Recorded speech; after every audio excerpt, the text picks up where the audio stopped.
Hey guys, welcome back to another episode here at CrossFit Garage, where we are aiming to lay a firm foundation in fitness, food, and finances. If you're going to live for a very long time, fitness and food are going to be paramount. You're going to have that. And if you're going to live to that long, you're going to want money because it's going to be burdensome to somebody if you don't have the money. On the other side, if you're going to make yourself a lot of money and you have no fitness or health, then you're going to die early and give away your money to somebody else. So I like to put all these three things together. Yeah, I know there's more, but it all starts with an F. And that is my, there's a long-standing joke with using, I've got this thing for coaching, which we're going to cover today. Coaching is at the start of a class for coaching, it's the three Fs: fun, fitness, and for coaching. So if you have fun, you'll come back. If you're coming back, you're going to get fit. There's literally no way to do what we do. Even if you half-ass it, you're going to get fit. A year from now, you'll be way fitter. And the last thing is coaching or for coaching, because as you get fitter and you can see the results, you're going to know that, and you see that we're pouring into you, you're going to know that we care. Once you know that we care, you're going to care what we know. So it's harder to coach adults, kids, whatever, when they're not really bought into it or sold into it. So sometimes we have to express hey, we know what we're doing. So anyway, today's episode, and it's actually, you can watch on Facebook, or this is a podcast as well, so it'll be both. But it's going to be about coaching and what we're trying to do with you, and what are the higher points, finer points, and lower points, and why, if you go to a different gym, it's going to look different, and why is that? Why do we do something different than other gyms do? And the reality is, if you go to 10 CrossFit gyms, you're going to see 10 different styles of class.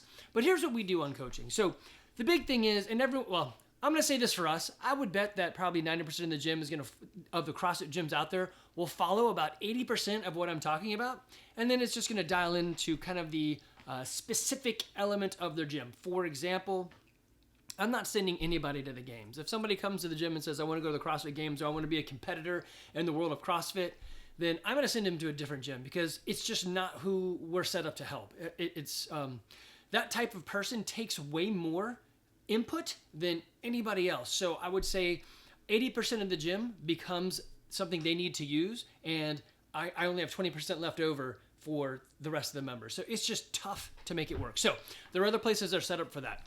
Knowing that, even if you're like, hey, I want to compete in a lot of CrossFit events, not necessarily go to the CrossFit games, I'm going to coach you a bit different. Even we've got a friend who opened up Cherokee Barbell down the road, used to be part of our Olympic lifting group here, and their goal is to help you do Olympic lifts really well. So there's clean and jerk, and there's the snatch. So they coach two things extremely well, and that's all they do.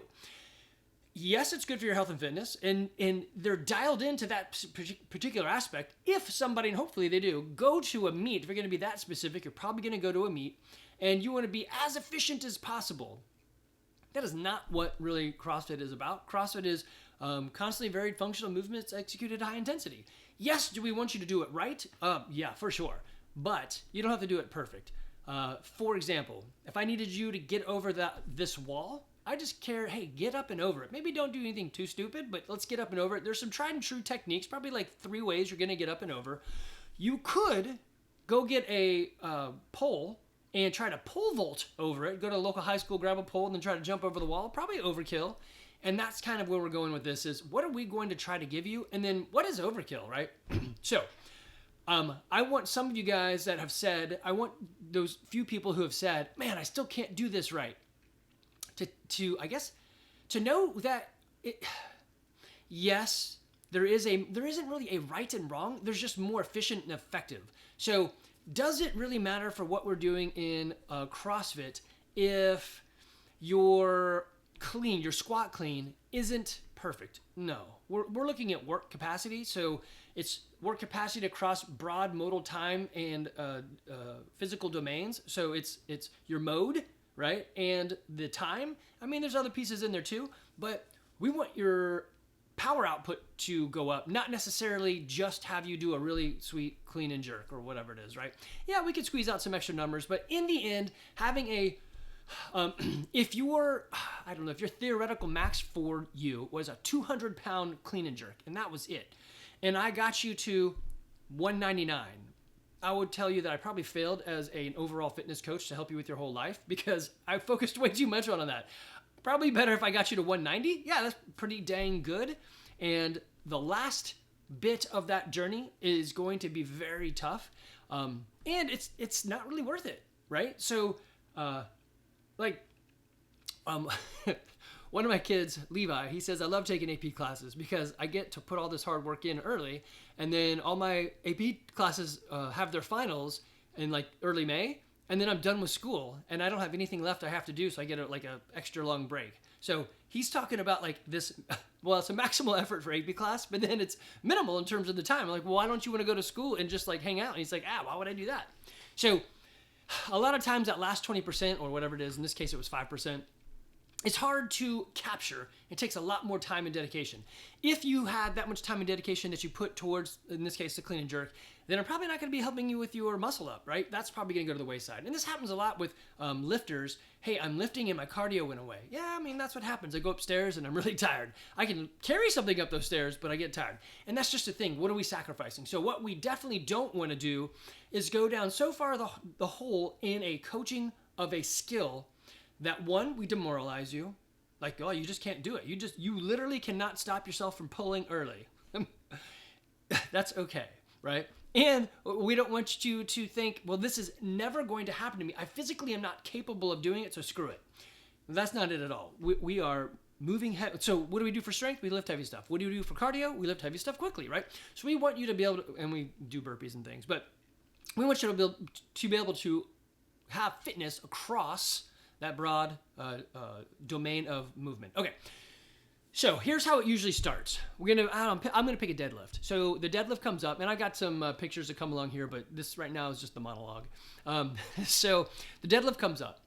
I'm gonna tell a brand new person, like my brother Charles. He's brand new to the gym. He's like, hey, I know I can deadlift 200 pounds or more. I'm like, I bet you can. How about for me for today? We're gonna go light and easy to make sure we got the movement down. So we always work on form before we push the weight. Then we're going to master the weight before we let you go at speed with that weight. So let's say, for example, the workout calls for 225 deadlifts, and he's like, hey, I'm pretty sure I can get really close to that, but I haven't done it in a while. I'm going to say, yeah, let's back way off. Let's get up to about 135 and see how that's feeling, and then maybe use that in the workout, or we'll have it as a test. Maybe we go down a little bit, okay? So I'm watching this form. What am I looking for? So almost all things in coaching are going to start with your feet and your hands. And then we're going to, and your back positioning, but feet and hands, and then we kind of like go inward. The other thing I want to point out or give to you guys before actually I get way down into the weeds here, all of my coaches are either have their level 2, CrossFit level 2, or are getting their CrossFit level 2. So we push for a higher level of coaching. Does that mean that we're always going to like nail you down and like, hey, lift your rear up? I mean, not all the time.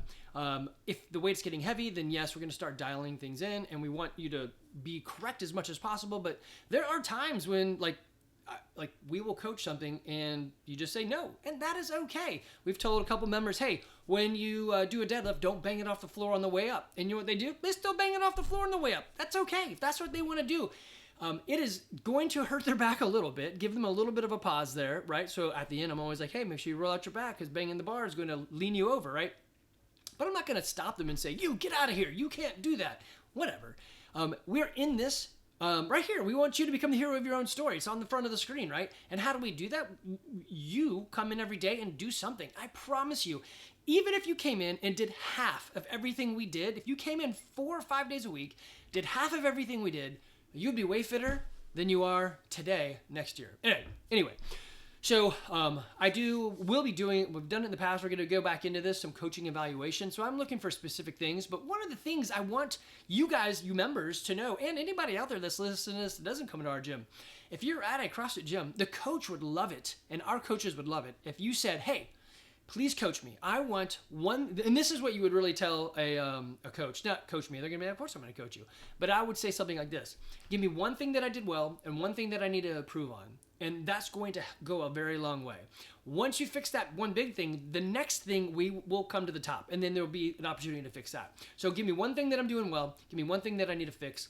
And they're going to love that. Now, the corollary to that is, I'm going to actually work on it to fix it. Sometimes, and it's tough, and this is the job we picked up, is, hey, I think you could, and the answer is no. So I soften it a little bit with, hey, your movement looks good. Here's a next level thing you can do should you choose to or not to. It's up to you. Anyway, So we start with slow, we start with light, and we start with your feet and your hands. Typically, your feet are going to be under your hips because we want to drive more power. Sometimes we'll push them outside your hips or under your shoulders if we're going into a lower squat form. And I've got some video to show you for that. We'll do some demo of the movement. So, hey, this is what the movement's going to look like. And then we have you guys build through the movement in some sort of progression. Like, I guess the deadlift's pretty easy. Hey, pick up the bar and deadlift. But for the clean, it could be, hey, give me 3 deadlifts, give me 3 hang power cleans, give me 3 hang squat cleans, and then give me 3 clean. So that'd be a warm-up style, but to teach that to you, I would do it differently. For example, if I was doing the push jerk, I would have you put your hands at your side and say dip, and then look at everybody's dip, and then say drive, and then land back in a dip. So you're gonna dip and then drive and then land back in that dip form, right? So you're understanding the timing of the jerk. Then I'm gonna have you do the same thing, put your hands up on your shoulders and say dip, then you're gonna go down, then I'll say drive, and you'll punch or you'll jump to the top and then land in that jump. And then the next step is going to be dip, and then when you drive, I'm going to want you to punch, right? And so that's helping you understand that the punch comes after I've fully extended. Many times we see us pulling with our arms or pushing with our arms before our body's really in the right place. Is it wrong? It's just not as efficient. Did it get there? Yes. Is it going to hurt anything? And that's what we're kind of watching is, are you doing something so weird that it is going to tweak your back, your calf, your arm, whatever, right? Your shoulder. You can, again, with the feet and hands, you can fix a lot. The next is, where does the butt go on the lift? And I got some stuff pulled up here for later on, but you can see like in this deadlift, if you look at this guy right here, you can see where his back is, or look where the girl's back is. And then if you change it to the startup position of this is a clean, the top, then you're going to see her butt is in a little bit different position. And it has a lot to do with pulling as well as getting around your knees. And there's more to it, but the startup is going to be similar, but not exact. And those are the things that we're watching for. Okay. Typically, when you get up on the bar, we want to be close to the bar. That way, when we're pulling, you're not leaning and getting pulled out away over your feet, right? So your shoulders are going to be over the bar, and then we're going to pull straight up. Your hands are going to be in a place where they get out of the way. So does it really matter where your hands are on the deadlift? I mean, you put them in close enough and move your feet out far enough, then it becomes a sumo deadlift rather than a regular deadlift. So, yeah, kind of. But as long as it's not impeding in your movement or hurting you and facilitating like an arm bend or something or a rounded back, then yeah, man, we're going to be pretty good with that. Okay, so the next thing that we look at, I'll go with this deadlift or the clean. So they have a violent movement off the ground. Deadlift, not as violent because it's just going up to your hips, but clean or snatch, right? So a violent lift up off the ground. One thing we want to make sure you're not doing is yanking your arms. So your arms are going to bend early. They shouldn't. Many guys pull early with their arms so their knees and their hips are still bent and their arms are starting to pull inward to like get that bar up to their chest. Really, your arms should pull you under the bar, not necessarily pull the bar up, right? That's kind of like, do you need to know that? Yes, it's good to know. Do you have to do it that way? Not exactly. And I'd say probably 70% of the people I've seen do those movements pull their arms a bit early. Does it kill him? No. You can even go, actually, I saw a great one. It was a picture of a guy in the games, and he was pulling early. So you could still make it to the games and pull early. Does your butt have to be in the exact right position in this? Well, again, there is a ideal spot, but here's the thing. Everybody's body is made differently. I tell people all the time, hey, we're going to do a squat. Open your feet up, and then when I look, you should look when you're out there watching or doing a squat. Check out where everybody's feet are. They're in different places. And I'll tell some people wider, narrower, and they'll look at me and shake their head. No. I'm like, yeah, okay, that's totally fine. I would do something different. Maybe you're used to that. Maybe moving it out might feel weird at first, but gives you a lot more efficiency. We don't know until we try it. Okay, so we want to coach you those things. The other thing you can coach that is really easy is where and when to breathe. So typically, you are going to breathe a big breath in before you do whatever lift it is, especially if it's low rep. And then I like to hold it the whole time. Some people will say blow it out as you do the not eccentric, the other one, the concentric when you're going apart. So like at a bench press, when you're pushing up, you're breathing out. I don't particularly care to do that. I know some people really like to. I like holding my chest and my core super tight. I don't want it to lose stability. And by decreasing the air inside of you, you're deforming the inside. And by nature, deforming something is unstable. So you're creating instability by deforming it. So I like to hold it tight. So the part is, like I said before, where is your back? These pictures that I've got up right here, actually I totally skipped some stuff, but the pictures that I've got up right here, look at this guy's back. I'm going to say it's flat. Flat's not the right word. What I'm saying is there's no arch, upward or downward in his back. So it's like a table. Of course, this guy is at about a 45-degree angle, so it's not really a table. It's not parallel to the floor. It's like a 45-degree angle. Anyway, so that's what we're looking for, and your core is engaged. So if somebody was to punch you, it wouldn't do anything because your stomach is like contracting and squeezing. So we're watching for that. Now, don't mistake this lifting technique for tips that I give out to be faster at the workout. Those are just tools in your tool bag. Like, I know if you want to increase your Grace. If you want to increase your Grace time, which is 30 clean and jerks, at 135 pounds for guys, 95 pounds for girls, 4 time, then what you're going to want to do, well, there's a lot of things you could do. Will they help you? I mean, if you can't really lift 135, then the answer is no. This is assuming you've got, I don't know, let's say you've got a 4-minute Diane time or a 3-minute. Actually, this worked really well for Tim. So Tim Moy, he had a like 2:05 Grace time. He's like, how am I ever going to beat that? I said, well, I've got some things you can do if you want to try them. He said, yes, give me all of them. And so I said, well, the biggest thing is form. You need to dip under the bar so you never get your shoulders tired because they're going to be the weakest part of the whole system. So we practiced that for a while, and I said, start with dipping under them. I know you don't have to because you're strong enough, but trust me, if you do that, you'll be able to keep moving quicker. I said, if you can't cycle them nonstop, then drop the bar because that gives you an opportunity to rest. So when you drop, you take a deep breath, and then you're going right back to it. There is no real pausing. It does a little bouncy bounce, and you're grabbing and going. You're also going to be okay with lifting where your hands aren't in the exact right position because they're going to move around on the bar a little bit.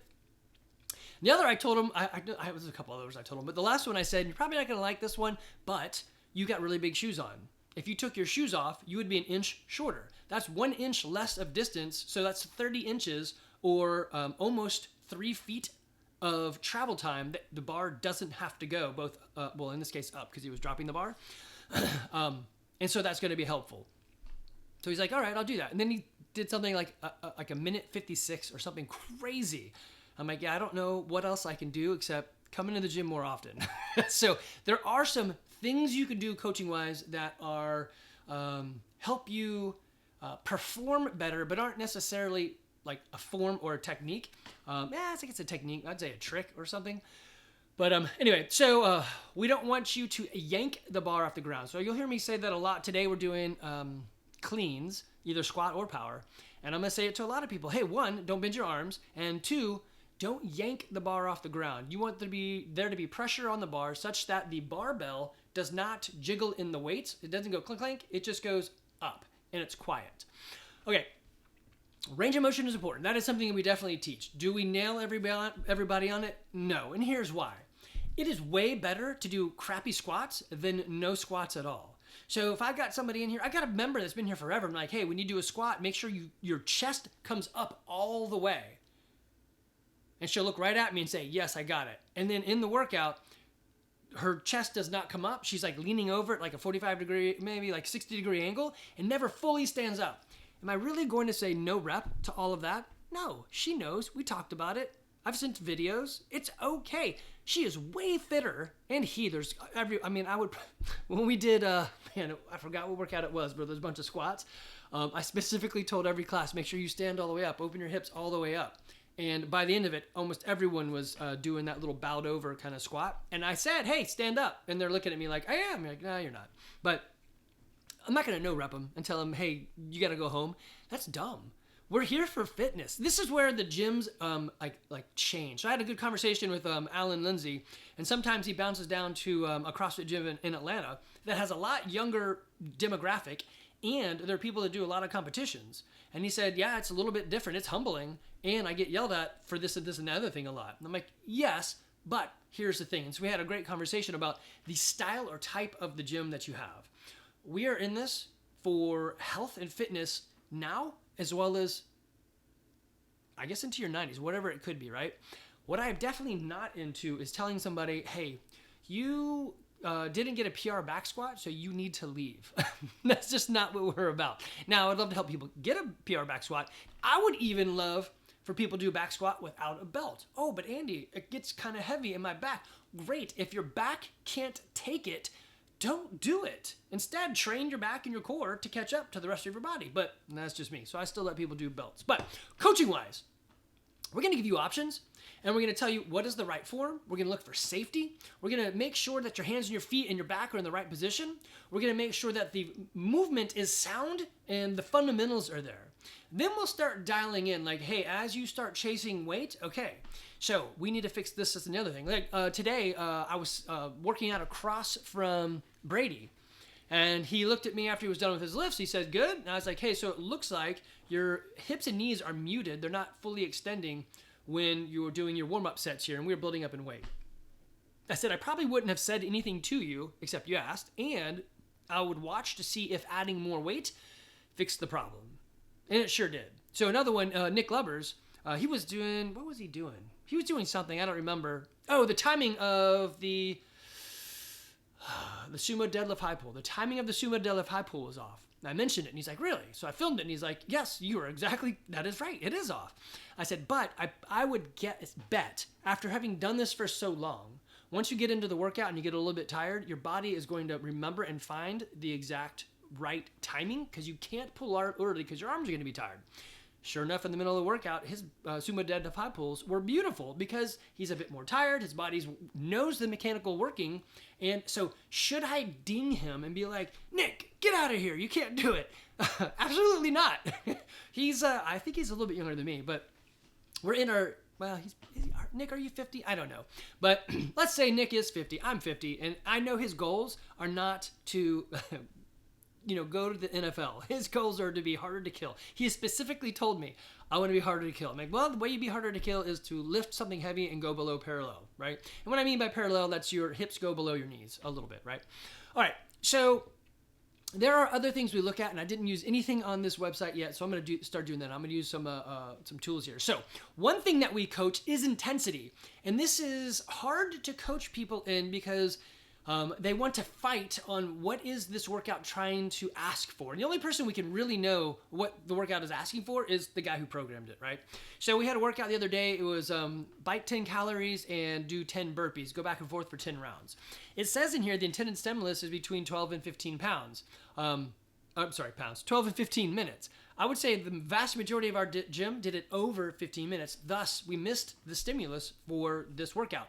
What we should have done is said, hey, I'm not going RX, I'm going to do 9 rounds. Or I'm going to go as physically hard as possible as I can for 13 minutes, and I'm just going to cut it off at whatever round I'm at 13 minutes. It's a different workout. I went in there knowing that I hadn't worked out in a bit, I got sick, and hey, if you ever want to lose weight, give yourself a good stomach virus, and man, don't do that. I was totally kidding. But yeah, so I was not in the best shape to do something like this, so I went a little bit easier. And I was like, hey, we gave ourselves a 20-minute time cap. I was like, I'm just going to take all 20 minutes. I'm just going to sit here and, go at a nice steady pace. I want to move. But the stimulus is drive hard. Okay, let me back up to another day. What can I see? So stimulus in this workout. Rope. There was 2 rope climbs, 10 GHD sit-ups, and 20 box jumps. So they're going to tell us, hey, the intended stimulus is 12 to 18 minutes, so about a 15-minute workout, right? What did we do and how do we scale for that? So we should be intending towards the effort that they're asking for, not just RX. So the RX is just a guideline for us to say, hey, this is what we're doing. It's a great place to do some comparison, but it doesn't necessarily mean that it's right for you. You should scale and modify. So here's another one. We did some heavy deadlifts, and their stimulus is to build to a 1-rep max. And actually, we did exactly that the other day. So now here, okay, actually, let me take that back. Here's the difference. If you can see this, then you're looking at the workout, and all it is the deadlift. There is nothing else. we typically add a little something extra in there because one, everyone lifts a little bit quick, and CrossFitters are a little bit anxious, and they're like, I got to do something else. And so we'll throw in some accessory work.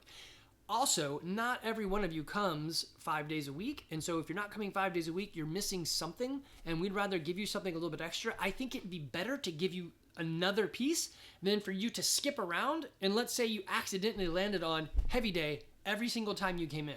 Yeah, you're missing a huge component of cross fitness, right? Let's look at another day. So this was as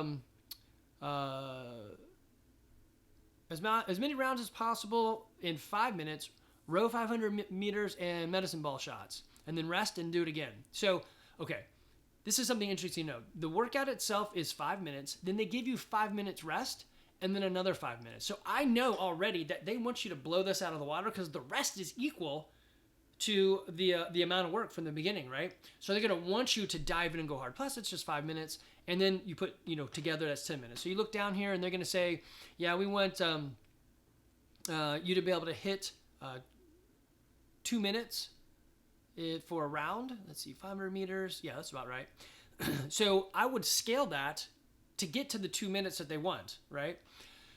So it would probably be like a 400-meter row, and then, let's see. It's however many wall ball shots you can possibly get. So I would do maybe a 400-meter row so I could get off the rower and get to the wall balls in 5 minutes. I would have some time for wall balls, but it wouldn't. I wouldn't be there for very long. 500 meters. What is that? Probably like 155. So I guess I'd have like 3 minutes of the wall ball. So maybe I wouldn't pull that shorter. Let's see. And then you do it again. So they want you to bang it out, right? It's 2 bangers.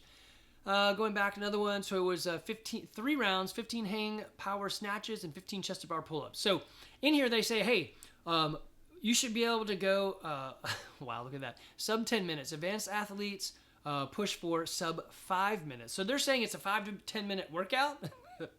I guarantee you, none of us did that in 5 to 10 minutes. So it would be to edit the workout so you can hit their time domain. Here's the tricky part about CrossFit. CrossFit lives in the couplets and triplets, meaning it's a couplet would be like running and deadlifts, or a triplet would be pull-ups, running and deadlifts, right? So a couplet and a triplet in the movement. And it lives in that 8 to 12 minute time domain. The reason is once you start pushing past that, you get out of the anaerobic, the glycolytic and phosphagen cycles, and you get into the aerobic, oxidative, the breathing cycle, right? So they know after some study that this time domain, 8 to 12 minutes, and the couples and triplets tend to allow you to move with some extreme prejudice, right? Some, be able to really kick it out there. Okay, so that's intensity. Always listen to what the coach is going to say. Hey, the intended stimulus is, or this is how many rounds they would like you to get. That's the intended stimulus, right?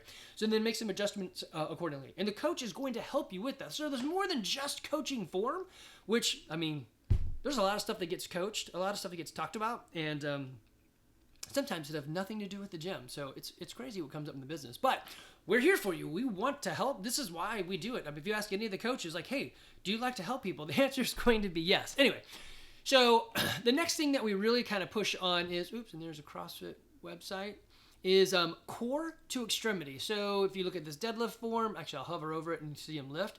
So this is really easy. His feet and his hands do absolutely nothing. His core is doing all the movement. His shoulders and ankles and knees are doing some movement.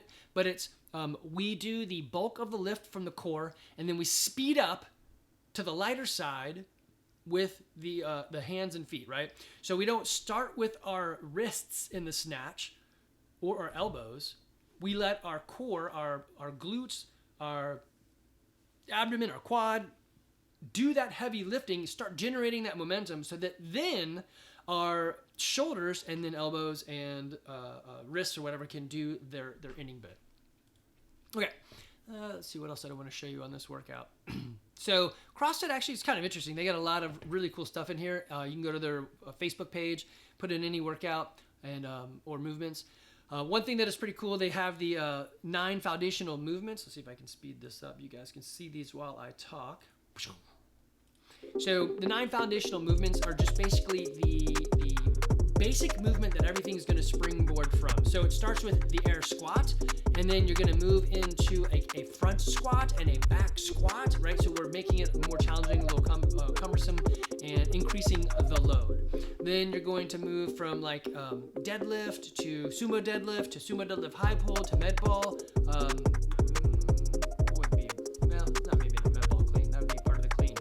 So in the clean, you've got from the press, let's say, would be you've got the push press and then the push jerk, and then what else? Well, there's nine of them, and this guy's squatting in front of me. But it is actually kind of nice. You can see what they're looking for and the points of performance, as well as if you get into the other movements, they'll show you their progressions, which I love their teaching methodology. Oh yeah, overhead squat. There you go. Anyway, so when we are in our system Wodify, it also imports all of these notes, so the coach gets notes on what we're doing for the day. It's great. So sometimes it says, hey, make sure you cue this. I'm like, my guys don't need that. I'm going to use that cue right there. So it's nice to have different bits and pieces that are happening and that they're telling you. So I could choose to use them and give to you or not. Another thing that's, it's not coaching, but it's just part of being a coach is, hey, we need to respect your time. Did you show up on time? When we're starting on time, right? And of course, I sure wish everyone stayed to roll, but that's the thing. Okay, so the other parts of coaching are, why are we doing this? And you may say, Andy, I have no desire whatsoever to ever do a muscle up. Great, let us know that, and we're going to change the movement to something different, right? We still like the gymnastic capability of that, so we may change it to the pull-up and a dip, right? We'll find something that maintains the stimulus, the movement that we wanted, while also giving you that same stimulus in the time domain. The other thing that we need to do for you guys is help scale, and it can be difficult to work on a scale, especially since you may bounce from class to class or have a different coach from time to time. I'm not going to know exactly what you did, so I do rely on, like, hey, today's pull-ups. The other day was pull-ups. What did you do? I did jumping pull-ups. Okay, let's not do that. What are we missing in the pull-up? Let's find the next thing we do. Maybe it's negatives. Maybe it's banded, right? Or maybe it's just strict holds or something. So we want to help you get through that. So what I would like from you guys is, one, hey, do you feel like you're getting coached? If you are, that is great, because that's what we're here for. If you're thinking to yourself, no, I never feel like I'm coached, let me know, and I will totally coach the shit out of you, or the stuffing out of you, and make sure they know. The other thing would be to just simply tell a coach, hey, in today's movement, whatever it is, workout, can you please tell me one thing that I'm doing well, one thing that I need to work on while we're doing the warm-up. That way I can fix it and warm up on it, and so forth. And they would love it to have permission to tell you something that is tough. Sometimes it's tough. You tell somebody, hey, you're still pulling early, and they're like, tears, I'm still pulling early. I've been working on this. You're like, yeah. So you gotta say it with the right amount of coach and love. Okay, so what do we have here next? Oh, this is kind of cool. So CrossFit also puts out a lot of stuff on their level 2, which is all of our coaches have that. And level 2 is how to be a better coach, and they coach you at coaching. And it's pretty cool. So seeing and correcting is a big part of it. Typically, you're watching the static portion, and then for everybody, so I'm gonna say, I don't know, the deadlift. Wow, that's a bad one. Let me pick. Actually, no, it's good. Deadlift and the setup. Everyone gets set up. We're here. We're there. We got our, lift your rear. I'm gonna walk around and look at everybody's feet, their butt, their arms, their shoulders, and then I'm gonna say lift, and I'm gonna watch one person and what are they doing in their lift. If I see that they're not pulling all the way up, I'm gonna tell them, hey, Tina, make sure you stand fully all the way up. And go. And I'm gonna watch Tina again. So some of you may say to us, like, hey, or think to yourself, why do they always do such basic stuff? Like, I know, like today, Brady and I, we've been here for, 2 years. Does he need the basics? Yes, the answer is yes. But if I said, hey, Brady, just start warming up your clean, he knows what to do. But this gives me an opportunity to watch you dynamically and to watch the class statically, right? Give everybody a couple reps. So it's what we do to catch, you triage, right? What is the worst thing? Usually it's going to be the brand new person. You're like, hey, let's fix this first, right? First is safety. So triage it out. Typically it's going to be, let's fix your back. Let's work on the timing. Let's get your feet and your hands in the right place. Okay, so please talk to the coach and say, coach me, give me something. And then let me know. If you're like, hey, they didn't do it, let me know, and I will totally make sure it gets done. I would imagine especially after that last level 2 we did, all of us are chomping at the bit to give you more coaching. It's just like how and when and what specific buttons to push. Like if I told, I don't know, Mike, Mike Kim, hey, if you did this, you could get another 40 pounds on the bar. He'd probably look at me and say, I don't care about that. So I'm going to coach him at a different spot than Jake Smith. When he comes in, he wants to lift a lot, and he can. So I'm going to probably give him a different technique. So some of that is on us, as understanding who you are and where you're at, but also some of it is on you. Let us know. Give us the permission, right? So anyway, hope you guys like this. There's a lot that happens in coaching with the Open coming up. And I'm going to continue to do this, but I've opened up a Saturday class after the 9 a.m. class at 10 o'clock. Not a class, a session where you can work on your skills, and I will coach you through whatever those skills are. Muscle ups, pull-ups, kipping, dips, rope climb, whatever it is, to help us with the Open. Of course, rope climb won't be in the Open, but I'm still here to help you. Just put your name on the board. It's free for members, $50 for alumni, and it's not really intended for anybody out there in the world that doesn't know anything about CrossFit, but if you've never been with and you want help, then I guess that's personal training, so sign up for that instead. Happy to help, but it's just not what that this particular course is for, or this session. Use the 9 a.m. class to warm yourself up. I'm not saying take the class, but use it to warm yourself up. Bring your phone so you can record, because we're going to get a picture or video of you doing the movement, whatever it is. That way we can break it down, maybe even make some compilation of, hey, this is where I started and this is where I ended. We'll see. We did that the last couple times, and I'll keep that going. So if you want very specific coaching in a thing, I'm going to have stuff on Saturday. So usually it's every time I coach on a Saturday, I'll add it, and you guys can sign up for that, and I will drill into whatever it is we're doing for that day. Typically, the harder things are Olympic lifting and some of the gymnastic skills. Doing a squat really isn't that tough, but we do want people to fix their squat. Okay, hopefully that helps, give you some idea what we're trying to do on the coaching side. It's not as easy, it's not as black and white as you would think. There's a lot of pieces and parts to it, though. If you give us permission, man, you will make us smile. All right, guys, hope that helps. Y'all be good.